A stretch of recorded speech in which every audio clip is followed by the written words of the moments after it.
وقال إن رسول الله صلى الله عليه وسلم نهانا أن نأكل من لحوم نسكنا بعد 3।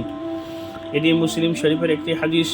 এই হাদিসের রাওয়ী হলো আবু উবাইদা রাদিয়াল্লাহু তাআলা আনহু বলতেছেন যে আমরা ঈদুল আজহার নামাজ আলী ইবনে তালিবের সাথে আদায় করলাম।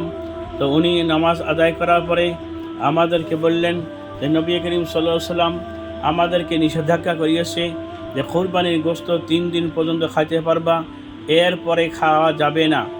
কিন্তু এরপরে কয়েকটি হাদিস পাওয়া যায়, যেরকম মুসলিম শরীফের আরেকটি হাদিস রয়েছে, সেটা জাবির রাদিয়াল্লাহু তাআলা আনহু থেকে বর্ণিত আছে। সেই হাদিসের মধ্যে 3 দিন না, বলকে 3 দিনের পরেও আপনারা গোশ খাইতে পারবেন এবং সফরেও গোশ নিয়ে যেতে পারবেন এবং জমা করিয়েও রাখা যাবে। তো পরের হাদিসটি আসার পরে শুরু ইসলামের মধ্যে 3 দিন পর্যন্ত গোশ খাওয়ার অনুমতি ছিলেন। এটা শুরু ইসলামের জন্য সেই হুকুমটি জারি ছিলেন। কিন্তু পরে জাবির রাদিয়াল্লাহু তাআলা আনহু যে হাদিসটির রাওয়ী, ওই হাদিসের দ্বারা বোঝা যায় শুরু ইসলামের মধ্যে 3 দিন পর্যন্ত যে অনুমতি দিয়েছেন নবী করিম সাল্লাল্লাহু আলাইহি ওয়াসাল্লাম, পরে হাদিসটি আসি সেই হাদিসটিকে মনসুখ করে দিলেন। এখন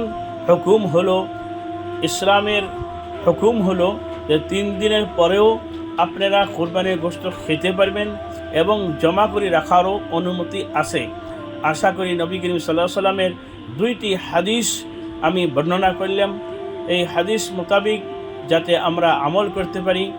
আল্লাহ তাআলা সবাইকে নবী করিম সাল্লাল্লাহু আলাইহি ওয়াসাল্লামের হাদিসগুলি জানার তৌফিক নসিব ফরমাও।